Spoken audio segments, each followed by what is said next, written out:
Life's crazy. I don't like it in here. Yo, what's the matter with you? Where did you go?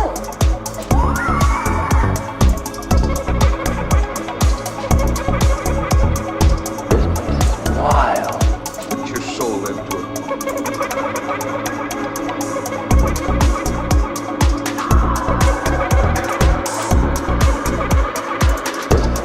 Wild. What's going on around you?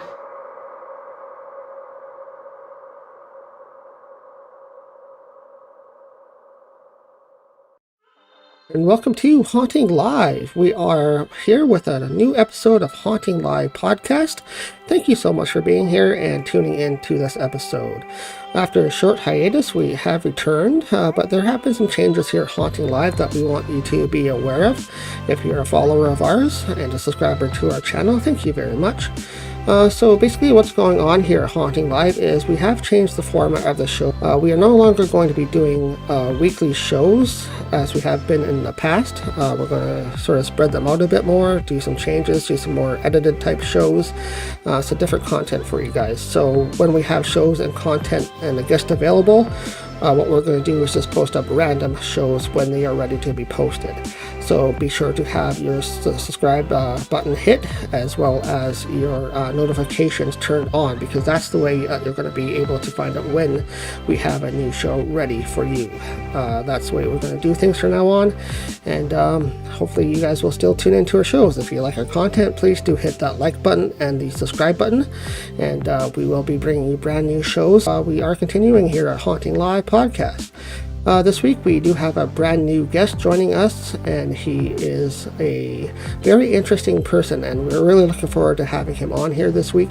He is Brecht. He is a registered medium at Lilydale, New York. So if you're a follower of mediumship, I'm sure you've heard of Lilydale before, and we're really looking forward to having this guest on. And before we do bring him on though, we are going to play a quick sponsor from our ad, since we are sponsored now here at Haunting Live. So we'll get right to our special guest after this. Before we bring on our special guest this week on Haunting Live Podcast, we recommend you visit our official sponsors for Haunting Live, The Most Gifted Psychic. Visit our sponsor, The Most Gifted Psychics, by calling 866-228-2883 and mentioning code word Haunting Live, and receive their promo of 10 minutes for just $10. 100% satisfaction guaranteed. Even if you don't like the reading, they'll refund your purchase. Again, visit our official sponsor, The Most Gifted Psychics, by calling 866-228-2883 and mentioning the code word Haunting Live. Hi, my name is Brecht Saelens. It's really a pleasure to be on your show today. I'm a registered medium in Lilydale, and Lilydale is one of the oldest spiritualist communities in the country. Definitely the oldest surviving, and we have a testing procedure to go through in order to be registered, and it was not easy to go through that, but, I mean, just because it's a small community, but it's legit. And people often ask what makes Lilydale so special, and I believe what it is that legend, and I believe it actually has it, that Lilydale was a sacred ground for the Native Americans, because it's actually surrounded by water. If you drive to Lilydale, there's a part around the swamp that is filled in, and on the other side, it's a bridge.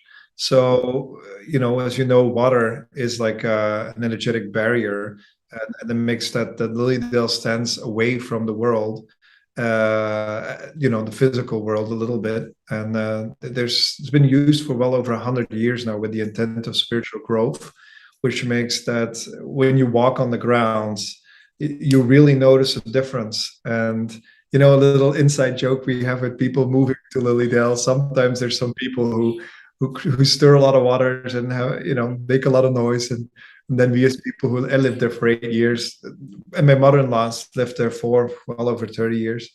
It's a long story. Her great-grandmother was actually a registered medium there too. And so an inside joke we make is, let's see how long this frog stays in the pond, because the energy is actually higher there. And people who don't come with pure intent or like move into this higher vibration, than to have too much things go out of whack, because you live in a place that has a higher frequency.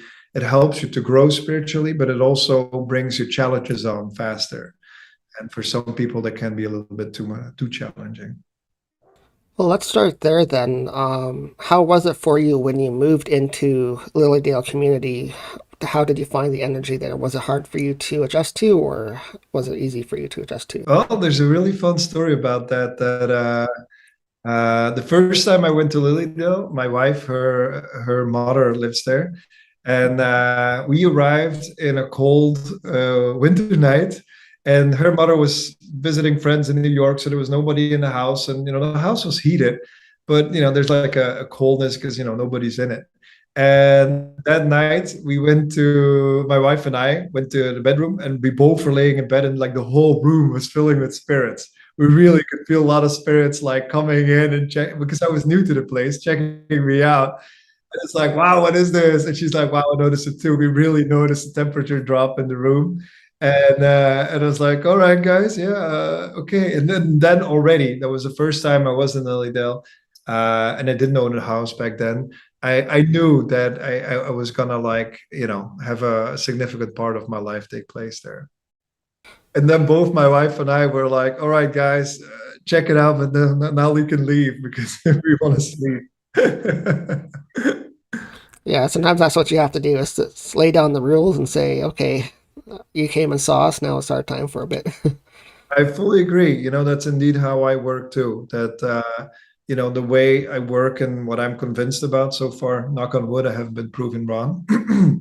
This physical dimension is our dimension, meaning that the spirit people have their frequency and their dimension. They can come in here, but we are in control. So the only way they can get to us is if we're afraid, or if we like really purposefully ask them to step forward. And I've had it, being psychically very aware. I have it not all the time, but regularly, that I walk into like old buildings or places that I feel a lot of presence, and then I tell them like, I'm not here to be entertained. I'm just here to do this or that, and don't bother me. The worst time I had that was in a mining village in Africa. I was in a mining village in Ethiopia, and it was known there that a lot of people died in horrible circumstances. But there was no AC in the room in Africa in the summer, and I was freezing. I'm not kidding.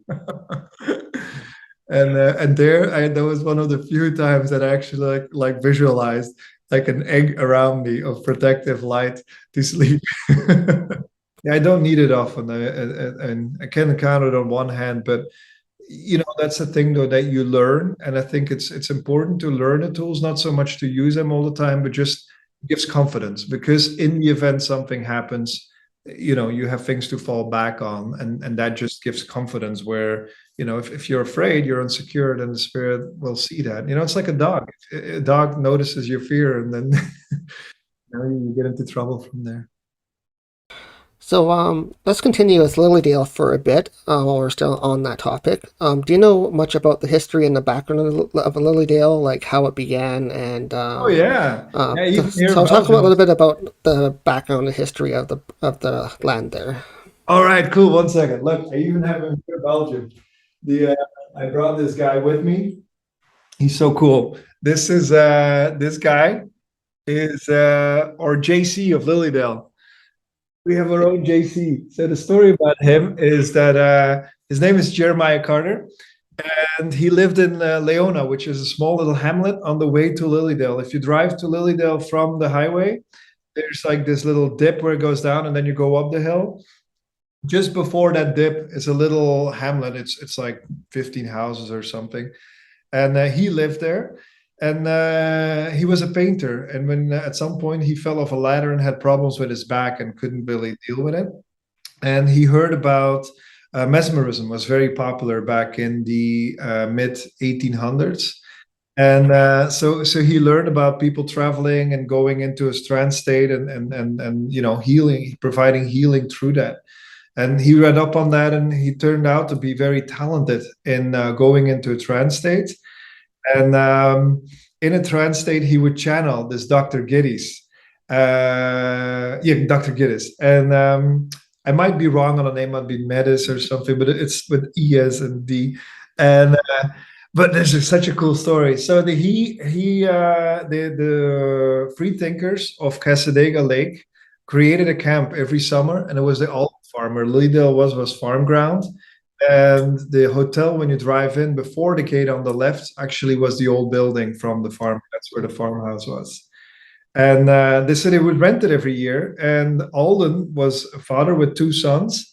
And Jeremiah Carter, in trance, heard like, you should make arrangements to purchase the land. And they said, no, we're renting it, and this is a good relationship. There's no need to purchase it. And Spirit told them, no, make arrangements. Do you know the story? So he said you should make arrangements to purchase the land. And he made a contract with the old guy, but then the old man died, and the young people, his sons, didn't want to continue the camp. They said, we want to stop. So luckily he came forward and said, no, I have an agreement. This is already a done deal. And that's how he really is kind of like the grandfather of Lilydale, because Lilydale was actually active before the Fox sisters. Lilydale was a free thinkers camp before the NSAC was in existence. And, there's lots of different ways to look at it. I tend to lean to the way that Lilydale was signed over to the NSAC in a questionable way. It's history, and his story. Everybody has their story.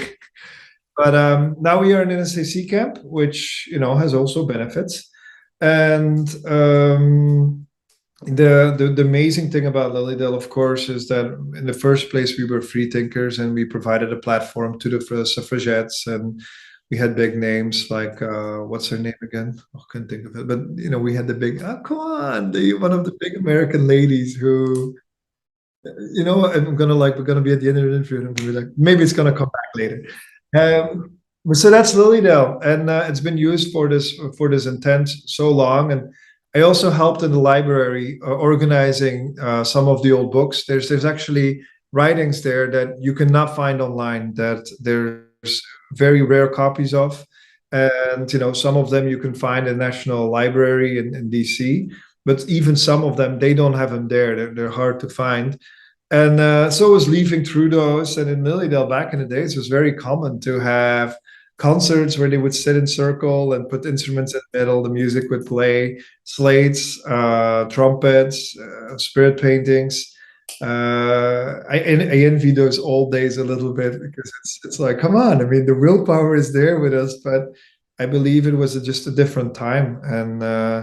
And now we've moved on more to spiritual growth, because the thing with those old things is that it's amazing. It's really enlightens people to what spirit can do, but it's also a little bit circus. It really does not bring you to sitting in the power, the way they would say it in England, to go into meditative space and take personal responsibility. It's more of a gimmicky thing.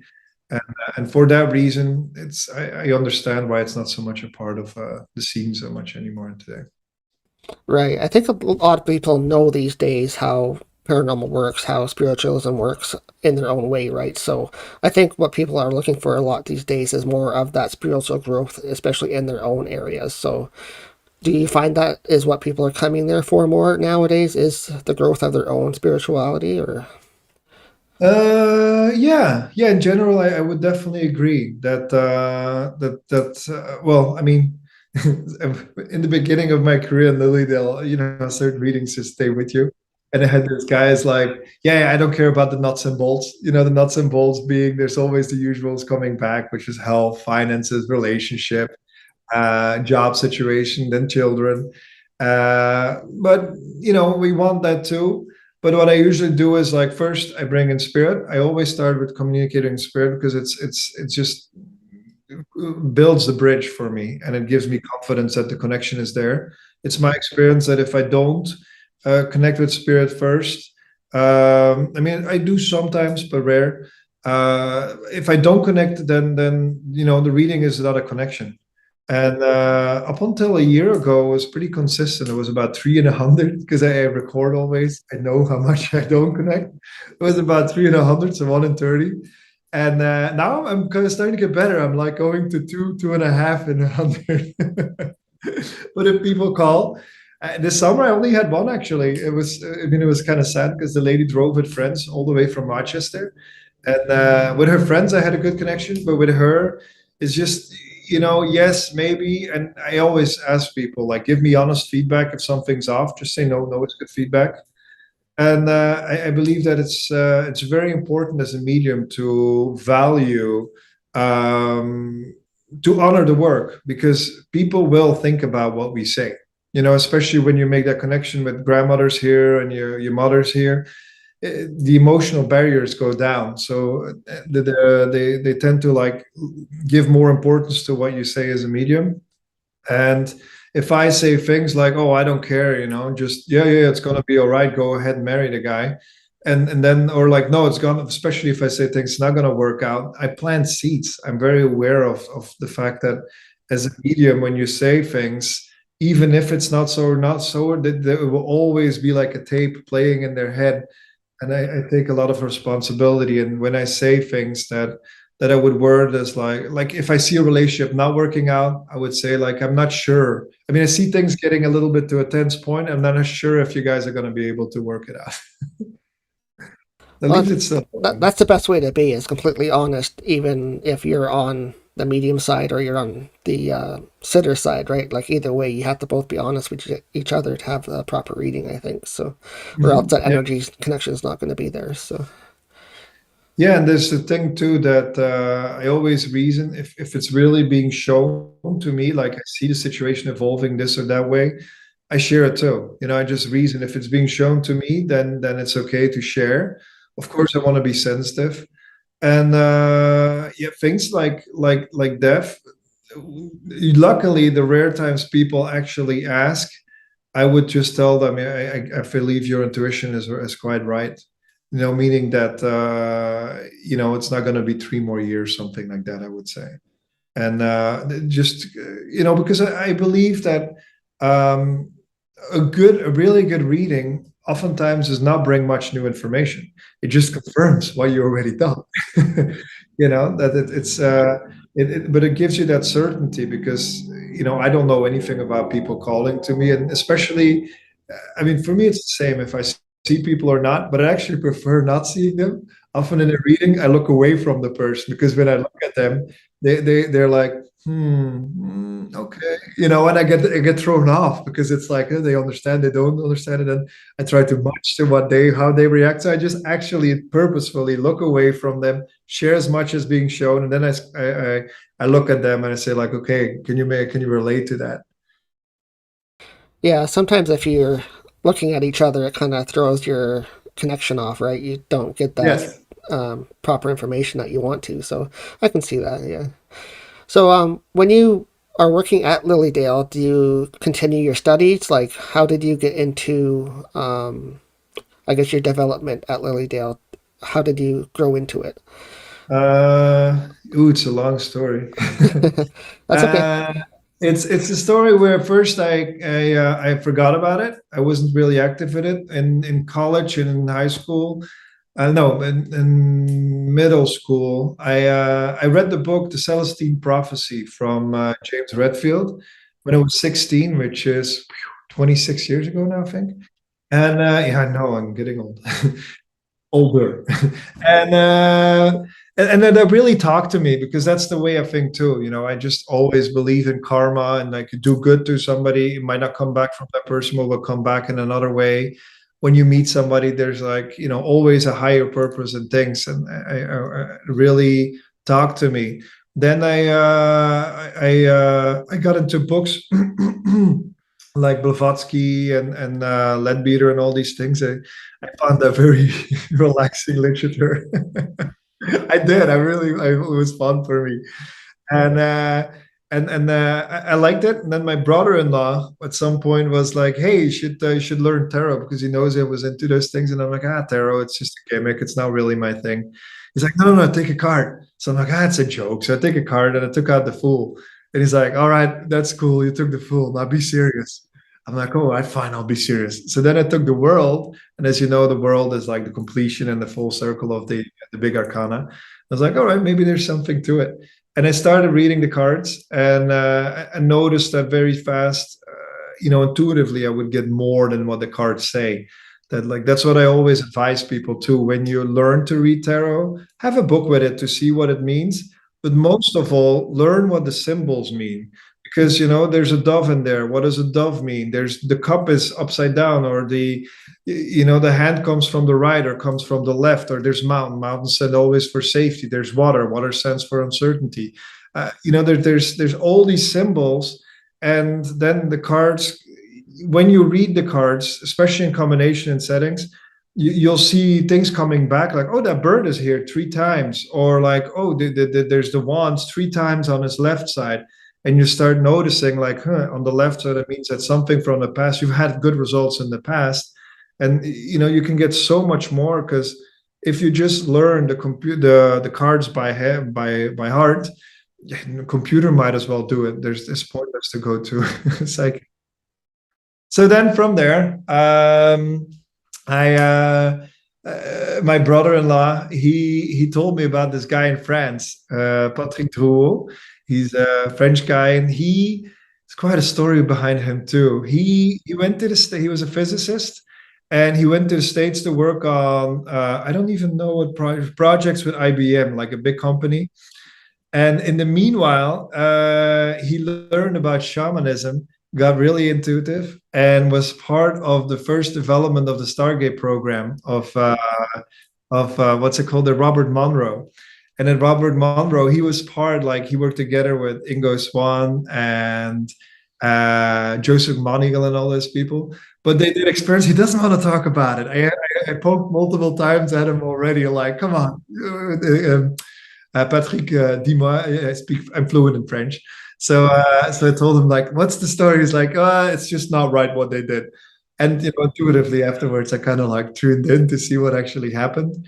And so they, from what I know, this is not from writing, this is not scientific, but from what I derive from the situation, they actually took him out of body and guided him to some of the really lower places of conscious, and to explore those places. And it was not with his consent. So he really kind of like turned the door on that. But then he really developed regression therapy in France. He was like the big guy in France to do regression therapy. And the first weekend, my brother-in-law went and I went for that class. You had to like enroll, and then you had to be accepted. And it was a 2-year program where the first year was 2 times a week, and then 2 weekends, and the second year is 1 week and 5 weekends. So it's pretty thorough.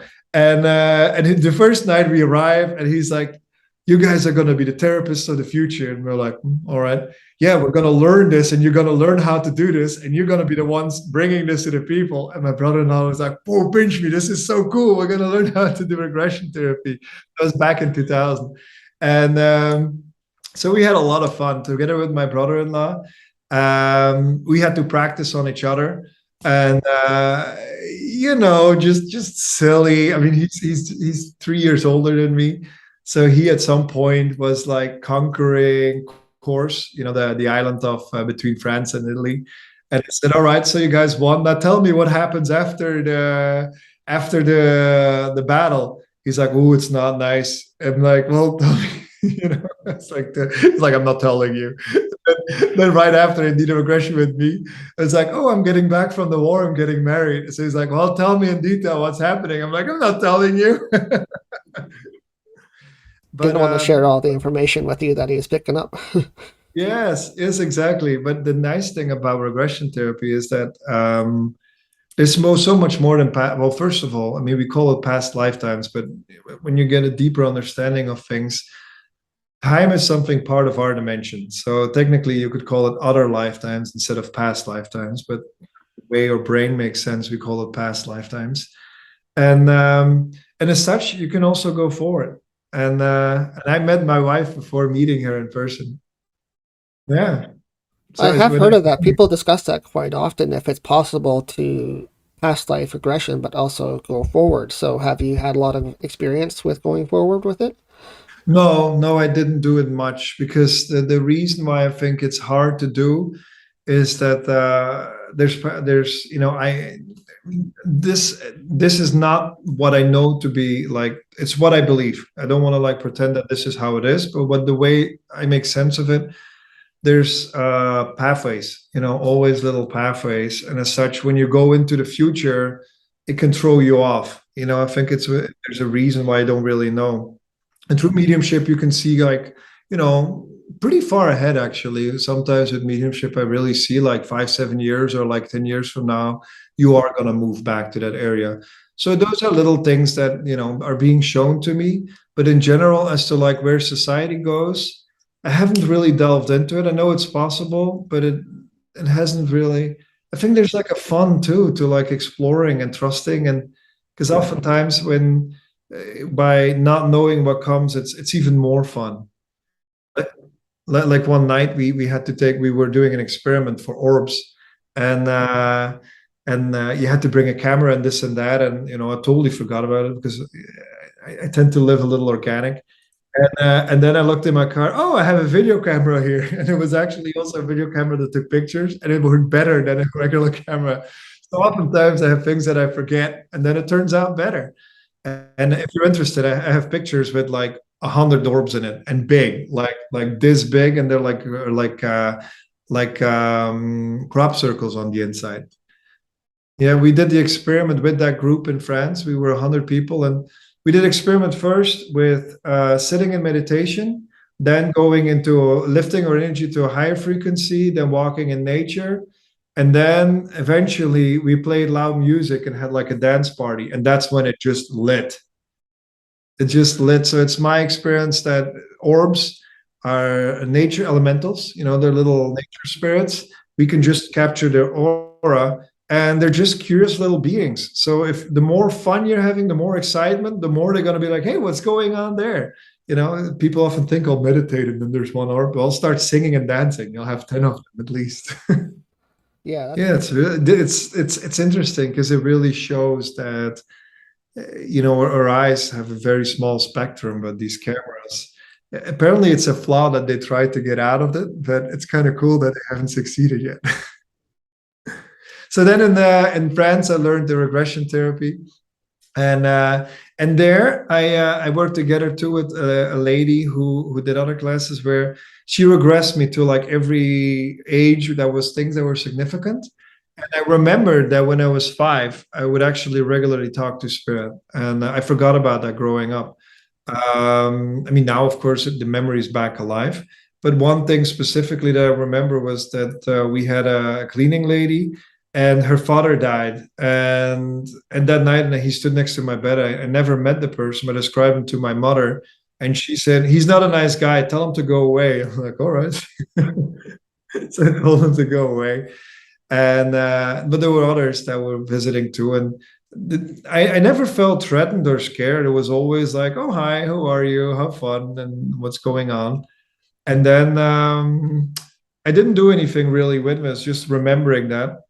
But in France, I learned how to work on the etheric body. There's different layers of the physical body, and you can reprogram the physical body through, conscious when working with energy. And it's really cool when you communicate with the etheric body.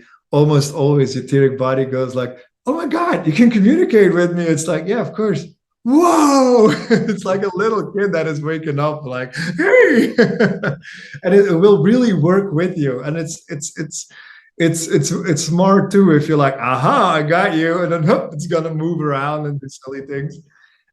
So I learned that in France. I wanted to learn more to work with crystals, and that's where I found about the Delphi University in Georgia. All right, so Georgia University, I went to learn a class with crystals. That was actually spirit release, so it was removing spirits from the body with the crystals, and that's for the first time there I saw really like the spirit communicating through a person. voice. I mean, The Exorcist, that the whole, I mean, the body didn't come up by itself, but for the rest, you are nothing. Like the whole thing, like an old lady who was gracious and beautiful, and there was like spit coming out of her face, and me and the other person in the room were like, holy cow. Yeah, we were really like, whoa. So that was actually the scariest one I saw. Was the first one I saw. And ever since, if I have something happen, it's like, oh well, we'll be fine. It's scary. I'm like, they'll threaten you a little bit. They'll say some scary stuff, and you learn sacred prayers. You learn sacred symbols that you can use. To be honest, I've never needed them actually, because that one time, the first time was so intense that they don't really scare me nowadays. If I come in touch with spirits. I have the tools, but I mean, knock on wood, I don't want to get overly confident, that it's, I'm confident, I mean, bring it on. But so far, because I have those tools, which I think is good to have, but not to get lost into. Anyhow, so at Delphi University before, it's an amazing, amazing place. It's on a peninsula in the Georgian mountains. And it's like when you go there, you're really walking into a portal. It's because they have like, I think 6 buildings, and they have this church with crystals, all of them like this big, like crystal, rose crystal, you name it, all of them huge. That part of the organization, I can tell so much, part of the organization, the daughter of the organization married to the previous tire king of Florida. Tire Kingdom. Florida is like a huge tire company.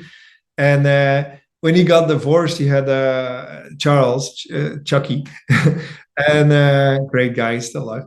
And he had like a wake-up moment of like, I want to do something valuable with my life. And then he went to Delphi University, and just has been very generous in supporting the place.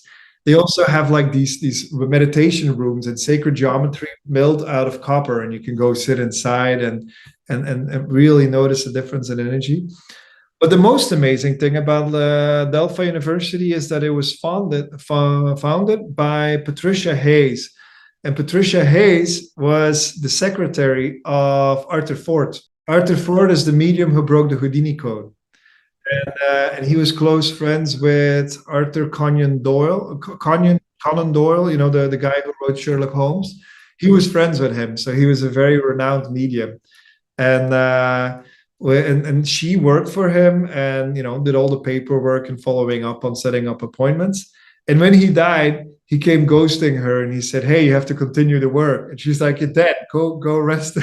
Go enjoy your resting days. He's like, no. There's so much work to do.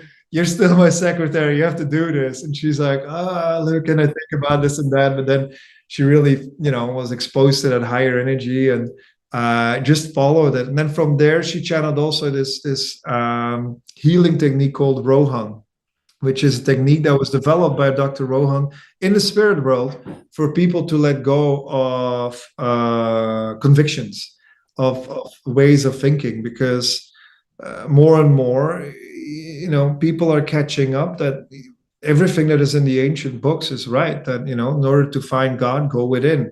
That like the kingdom of God is within ourselves, and it's by going within ourselves that we confront our own shadows. We have to do the shadow work to make changes. Real changes outside of ourselves require us confronting those insecurities and those convictions that we have on a deeper level. Being mad to the world or to people around us is like looking at a movie screen and expecting, because we say something to the screen, that it's going to change. And that is one of those therapies that allows you to actually go within.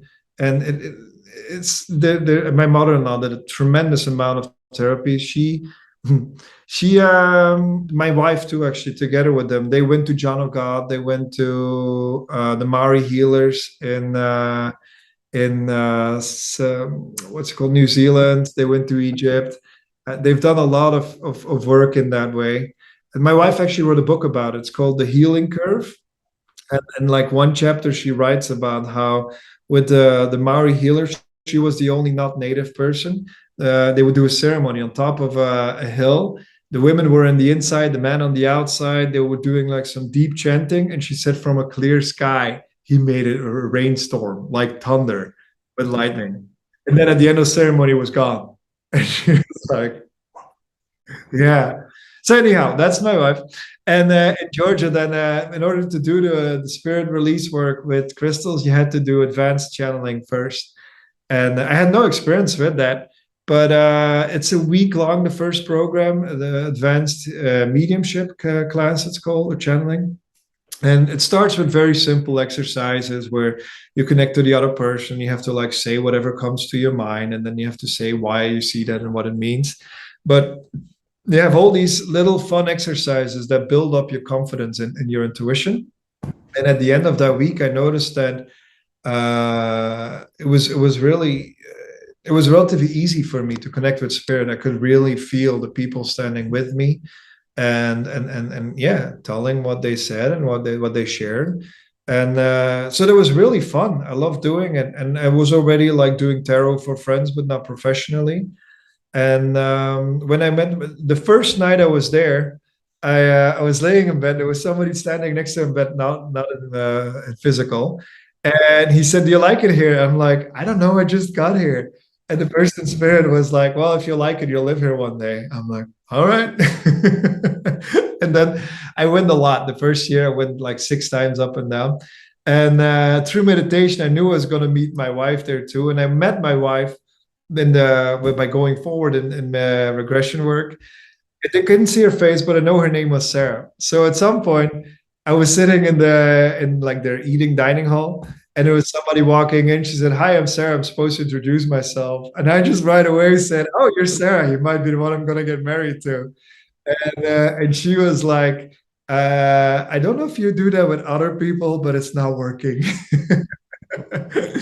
But it did.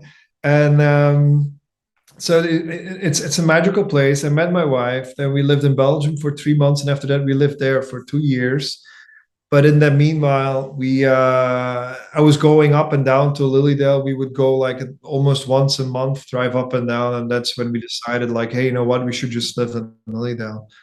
And when I moved to Lilydale, I wanted to become a registered medium there too. But of course, the first time I tested, I came in a little too strong and confident. And it's like a good old what a gal say good old gal, which is mainly ladies network. And I had to learn the ropes and everything. But So what are some of the qualifications then when you become registered there? What did you have to actually go through?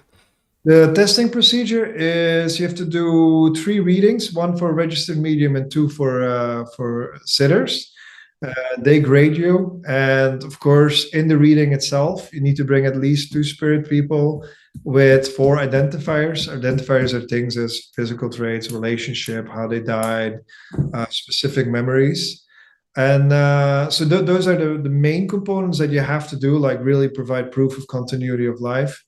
And then, then afterwards the psychic work. But, all mediums will tell, you probably experience it too.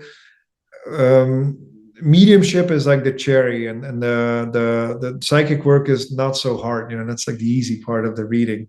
So, when you do the clear evidential work, the other stuff is relatively easy. And also, now really evidential, because you can tell somebody like, "Hey, I see you getting a brand new job in 3 months," and it's like, all right, no, let's talk in 3 months. We don't know. People might walk out all motivated, but it's not, you cannot grade on that. So there's that part. And then there's also the part where you have to do platform work, and you have to go to that's a hard one. They changed it now, which I think is a little too bad. That was one of the last ones that had to do 3 people in 5 minutes. And every person had to bring 2 people with 4 identifiers. So that was really like boom, boom, boom, boom, boom. It really tests you hard then. Yeah. But I'm happy that I did, because it's one of those things. It's like once you hit that bar, you can always go back there, because you know how to do it. And it really helped me to really trust, because you cannot develop, like, do that whole, like, would you understand? And, I'm getting an S name or an F name. And personally, if you get a name, then you should say like, look, Chuck is here. He was your uncle. He missed a leg and he died from a car crash. Not just who's Chuck to you. Well, I mean, everybody knows a Chuck. Everybody knows a John. Everybody knows a Mary. Let's be honest. So, let's move on then. What do you do sort of day to day when somebody comes to you, whether it's online if you're in Europe or you're there physically at Lilydale to ask for a reading? What's the most common types of readings and stuff that you do day to day? It's always the same. I mean, I'm lucky in Lilydale that I don't use a sign-up sheet. People email me beforehand to set a scheduled appointment. So day to day in Lilydale, I hang out on the porch, and then I walk up, and I'm like, "Oh, you must be Megan," and then it's like, "Yes, all right, let's go up." And then so the session, I always do my introduction, explain how I work. Are you interested in my introduction to hear that? I mean, maybe for other mediums it could be helpful, or Yeah, for sure. If you feel like explaining how that works, go ahead, sure. sure, yeah. I mean, it's always the same, but I've developed that through years. My introduction is so first I do an internal prayer. I shift my energy, so I know that at that point, I mean, I go more in detail with you than I would go with the person, but I know at that point that anything I get is from spirit, and my own personality, I mean, still present, but my own personal life doesn't matter anymore. And so I shift my energy, set my intention with an internal prayer. I don't do it loud. And then I ask people their full name. It helps to connect with their frequency. And then I start identifying people in spirit. Identifiers are things like physical traits, how they transitioned, characteristics, just anything that makes you understand who's here. And if something's off, I always tell people, say no. No is really good feedback. And then I roll into the messages. With the messages, future events, don't think of it as it's bound to happen. Think of it as like, I see you on a highway heading for New York. Very likely you'll make it to New York, but you still have to put gas in your car and keep going. You cannot just sit back and start scraping the railings. And then I always tell people to like ask for clarity. If I'm talking about a subject that is not clear, just jump in there. Don't mind being interrupted. And also redirect me if I'm on a subject too long, because a half hour goes pretty fast. So I tell them like, hey, move on. And then the last thing I tell them too, what is the other one? Ask question, ask for clarity. Yeah, that's the ones. Those are the ones. And then we get rolling. And so I start always with identifying people in spirit. And I kind of line them up, because usually the dream team is like 2-3 people. And occasionally it's a couple more. And then I tell them like, okay, is there anybody else you really wanted to hear from? But otherwise we start with the messages. Because the way the messages come, it's just, I get visuals. I get very strong visuals of like what's going on in their life situation. So I would tell them like, oh, the most prominent thing right now is going on. I see a job situation where you're really unhappy and you've applied for jobs, but nothing's coming to you. And I see that there's like a desire to go elsewhere, but you're waiting for somebody to give you that punch, to that push. And then it's like you got it all figured out, but you don't know how to get like you're just waiting for that push moment. And more often than not, almost always, people are like, wow, that's exactly what's going on. And then I'm like, in this case, I'd be like, well, here it is. Here's your push. Because what are the odds that I would describe a situation so specific where they need that push? I mean, this is now a situation that I'm thinking of. So then we make sense of things. And then with that, I oftentimes get like, yeah, I mean, you want to move, and your grandfather, he doesn't like it. I mean, he's the one who's like, no, you shouldn't move. You should stick to you close to your family. But your grandmother's like, oh, come on, dear, go, go, go. And then people tell me like, you're right. My grandmother was like that. And it's fun. I mean, for me, I sometimes I have to like restrain myself to like not get too enthusiastic, because I tell people like, come on, let's start having fun. And there's moments that there's a tear too. But the way I see it, it's kind of like when you go to a funeral. When you go to a funeral, there's moments that intense grief and sadness, but then there's also moments that we're just really laughing hard with tears in our eyes. You know what I mean? Yeah, so true. It's hard to say what will happen during a session, right? Like you'll get those positive and negative moments both. So Yeah, it's it really is a moment of healing. So first I go through like the prominent things because in general people call because they have questions. I mean, unless it's intense grief, somebody who lost a partner, then the whole session would just be about that partner. And I would just stay the whole session with the partner. I wouldn't even do any psychic work because what's the point? They call to hear from their partner. And there's times where I just, keep giving evidence the whole session that I'm just, and he's showing, like, for instance, what was it? Just earlier this week, there were two fun ones. One was, said he's showing me cheese platter, and there's something funny about it. I don't know what it is. Like you guys, like it was meticulously done, or at the end of the day, you had cheese platter, this or that. And then she told me, "Oh my God!" and she was crying and laughing. She's like, my when we go to when he goes to my parents, my dad always has his cheese platter, and he always makes fun of that. Like, tonight, let's have a cheese platter and make it really nice. So that was like the ongoing joke they had. And I think it's really fun to like bring those fun memories back. And but it's hard to. It's hard too because it also makes people miss them a lot. And so it's a double-edged sword because it brings the memories back, but it also helps them. And it's my experience that people in spirit, they don't have time like we do. So where we are just aware of like, I miss you so much, and I'm just alone. For them, it's like, hey, I'll see you in a minute. Have some fun. Go out there. so true. So thank you for being here today. I really appreciate you coming on to Haunting Live and talking with us a little bit about Lilydale and what it means to be there, and how you do your work day to day there, and how you help people. So it's been really insightful learning your ways of doing things. So, and too, I wanted to ask you, in Lilydale, I know there's this tree stump that is sacred. Do you want to talk about that for a bit? Sure. So the stump is it was it was actually children who had fun there. There used to be a tree there that they cut down, and there was a stump, and the children would go there and copy what they saw the mediums do. Like, hey, you there with the black hat? There's his grandmother here, and they would really have fun and do the little things. And then they noticed that there's actually an energy there, a presence, and it's the way the benches are set. For me, it always looks like a cathedral. And, just sitting in that place, there's a higher frequency. And as a medium, it's really makes a huge. Well, yeah, it does. It really does. It's a lot easier to connect to spirit there.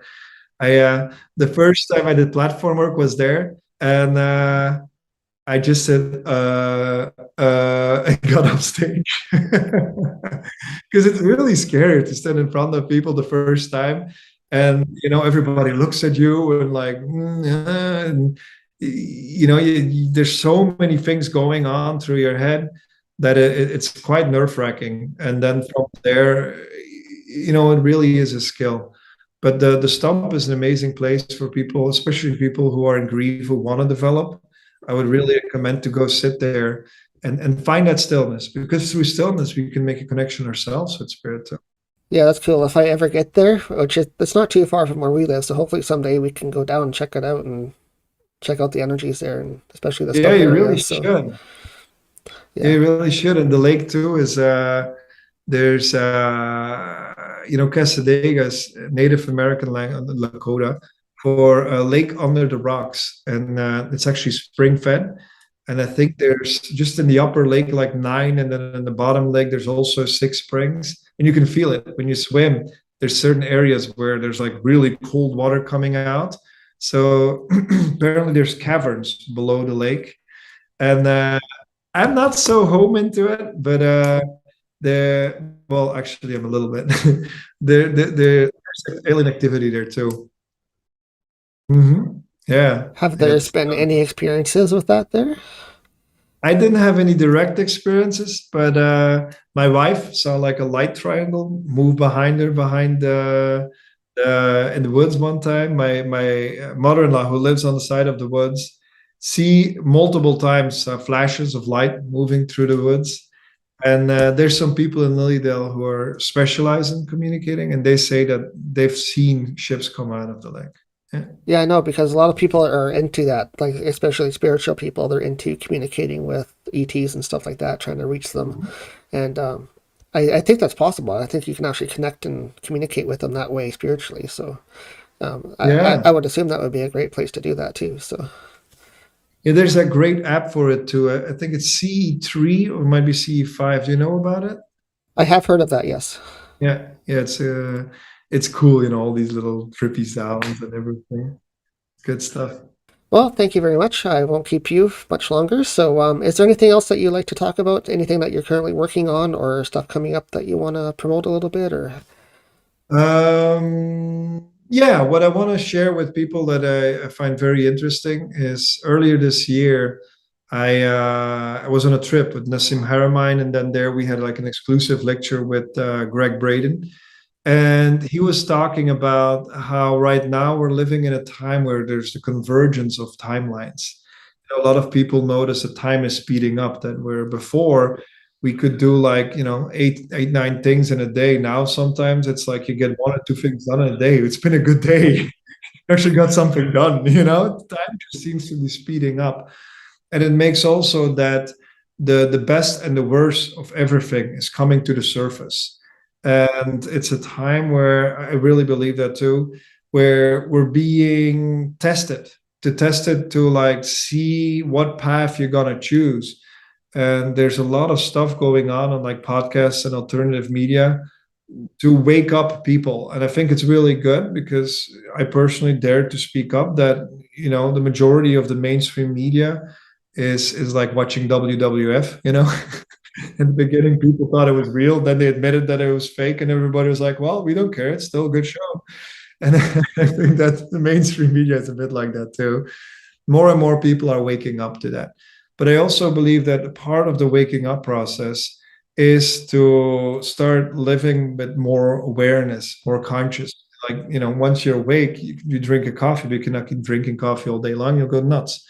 And it's the same with that too, that, it's like there's horrible things going on, but focus on what's important to you, because as you know, with spiritual awareness, whatever you put your energy to, that is gonna like grow and manifest more in your life. So I think that it's which is really hard in today's world because there's so much distraction. There's Instagram, Facebook, Netflix has amazingly good series. I mean, I've been free from watching series for 4 months now, but I think I might just start the new Game of Thrones because the other one was just, I really loved it. But it's hard to like not get sucked into all these things. And it distracts you. Like I said, for doing good mediumship, the goal is to really have a clear mind. Like for the longest time, I would meditate every day for at least an hour, and that really helped me tremendous with my mediumship. What helped me to meditate first was doing the Spandana. No, I think that's what it's called. Shambhavi, that's what it's called, from Sadhguru Jagi Vasijev. He's the guru. He's a bit the new Osho of today, actually. He's still alive. I've met him. And he's a really cool guy. My wife introduced me to him. She got to know him because of her publisher and this and that. He's the guy that the lady of Elizabeth Gilbert Ross of Eat, Pray, Love went to. In the movie they made it something else because they didn't want to cooperate with the movie. But he's the guy she went to, and you can find YouTube videos of him online. His followers are Indian and they're really good at putting all that stuff online. And whatever question you have, what does Sadhguru think? He's kind of like Alan Watts was back in the days, that he'll give you he'll tell you why your question is very valid and you have every reason to be concerned about it, but then he'll turn it around to, in the end, it's like, yeah, and why do you make a fuss out of that? He'll give you, he'll like be this mind bender of like, dang, he's got a good point. And so I thought, like, you know what, that guy is interesting. So I learned his meditation, and it's I think like 9 classes of an hour online, and then you go to a place where you learn the actual meditation. And prior to that, I could not sit still more than 5 minutes. Prior to that, would sit still in meditation, be like, wow, that was long. 4 minutes, this is pathetic. And then so with him, you learn these yoga exercises, and all together, I think it's a sequence of 4 poses and then 3 things of pranayama, alternating breath and some other things. And after doing that, I noticed that I could sit still as long as I wanted. Before doing that, my energy was just all over, and that learned me to sit still. And then from that stillness, I noticed that I can focus my brain way better, because communicating with spirit for me is kind of the way it works for me. It's kind of like fine tuning a radio. So when you ask me to communicate with your grandfather, I'll ask him to step forward, and then I build that bridge. And building that bridge is like fine tuning his frequency that he comes in with. And the less I'm focused, the more I get static, and I like, I get this, I get this, I get this, I get this. Where there's that story of Arjun. It's a cool story. I might take it. I have time. I scheduled enough time. I didn't know how much time. You have time? Yeah, sure. If you have something else to share about it, yeah, go ahead. So Arjun, there's a cool story in the Bhagavad Gita where Drona was his teacher, and who was it? The other guy. Oh, I can't think of his name now. Said, Drona, you're in love with Arjun. He's the golden boy, in the Bhagavad Gita. And he's like, you're in love with him. You're not seeing. He's not as good as you think he is. He's like, all right, I'll show you why he's so good. So he lines all his students up, and he puts this wooden bird on a tree across the river. And he tells the students, point your arrow at the bird. Tell me what you see. And his first student goes like, oh, I see the tree. I see the bird. I see the wind coming from the right. So I have to take that into account. Okay, next. What do you see? Well, I see the birds. I see the feathers on his back. I see this tree. Okay, well, next. And he keeps going. And then he gets to Arjun and he asks, what do you see? And Arjun says, I only see the eye of the bird. And that's kind of like what we want to get to in mediumship too, that you have that laser focus where you really can communicate with one person in specific, because I feel like it's really helpful to have that. And it's the same with just day to day. Like I said, what I've become at, like the convergence of time, that right now there's so much distraction going on. It's like hell. If you don't have a spiritual practice, it's the moment you get in a thought in your head, there's 10 afterwards. And then the moment you have these 10, there's, it's like chopping off heads of that dragon that keeps growing new heads with thoughts. And it drives a whole lot of people crazy. And the key is to kind of like find stillness, because there's a lot of psychic energy available right now. And if you learn to focus, you can spiritually progress now in a year time, what other times would take lifetimes. There's so much more spiritual energy in the air now, but how the planets are moving. And I think that now is more important than any time to have a spiritual practice. Yeah, definitely, for sure. So how can people get a hold of you if they'd like to contact you directly for a reading or get a hold of you some way? My website is the easiest. So brechtsaelens.com. I have the BE too, but .com. And